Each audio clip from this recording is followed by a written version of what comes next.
Tens of millions of American families are about to go through economic armageddon, and most of them don't even realize it. Most Americans don't spend a whole lot of time thinking about things like monetary policy or economic cycles.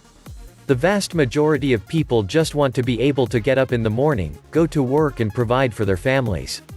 Most Americans realize that things seem harder these days, but most of them also have faith that things will eventually get better.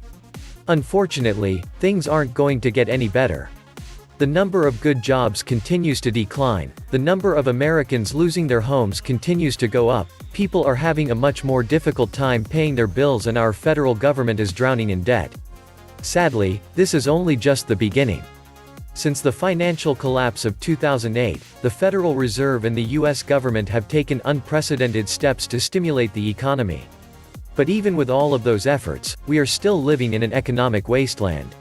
So what is going to happen when the next wave of the economic crisis hits? During one recent interview, Peter Schiff made the following statement. If you look at the economic relapse that's going on right now, look at the abysmal job numbers, look at the housing numbers, understand that all of this is taking place with record monetary and fiscal stimulus. What happens if we remove those supports? The Federal Reserve's quantitative easing program is slated to end. The U.S. Congress and state legislatures from coast to coast are talking about budget cuts. The amount of borrowing and spending that has been going on is clearly unsustainable, but will the U.S. economy start shrinking again once the current financial sugar high has worn off? COVID-19 should have been a wake-up call for all of us. Lockdowns were implemented very suddenly once the virus started to spread in the US, and shortages of key items began to happen. To this day, many retailers are still limiting the number of items that you can buy in certain categories. Hopefully this has helped people to understand that if you have not stocked up in advance, you may not be able to go out and get what you need when a major crisis strikes. During the initial stages of this pandemic, a lot of people ended up being stuck at home without enough supplies. In the event of a truly historic emergency, you can certainly survive without toilet paper, but if you run out of food, you could find yourself in big trouble quite quickly. The good news is that COVID-19 is not going to kill us all. About 500,000 people around the world have died so far, and the final death toll will be a lot lower than the tens of millions that died during the Spanish flu pandemic of 1918 to 1920. But if our society was extremely ill-prepared for a pandemic of this nature, what is going to happen when a pandemic that is much more severe hits us?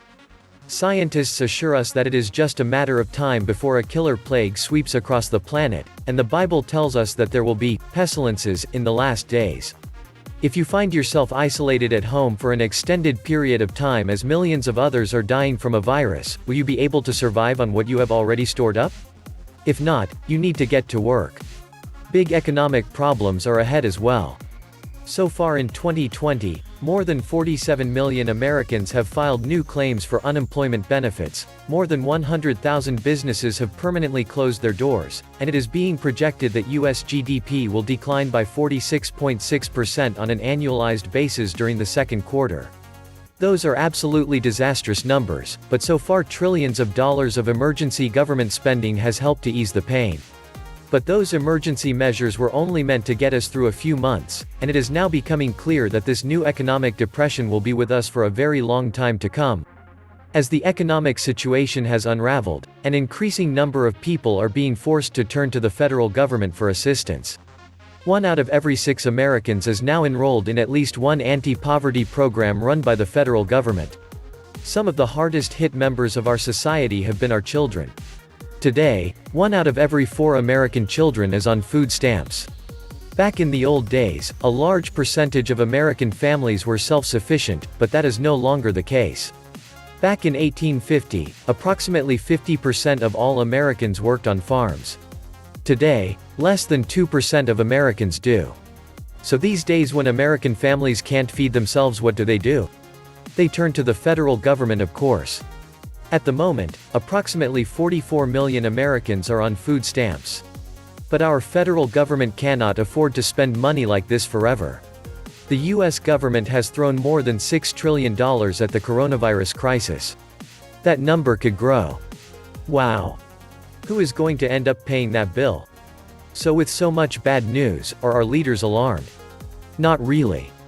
The truth is that America is in decline.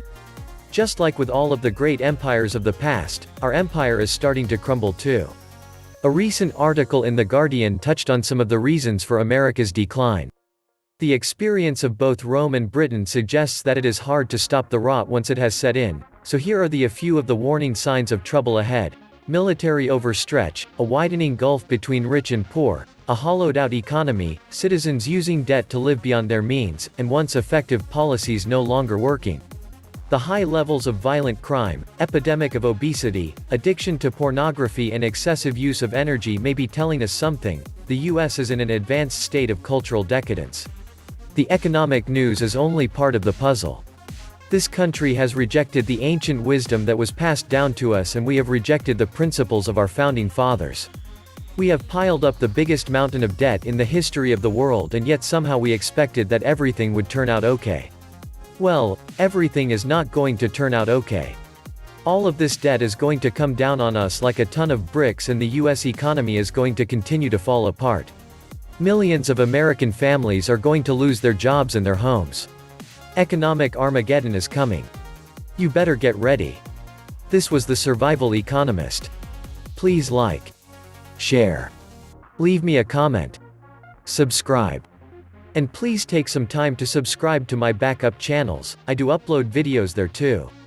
You'll find the links in the description box.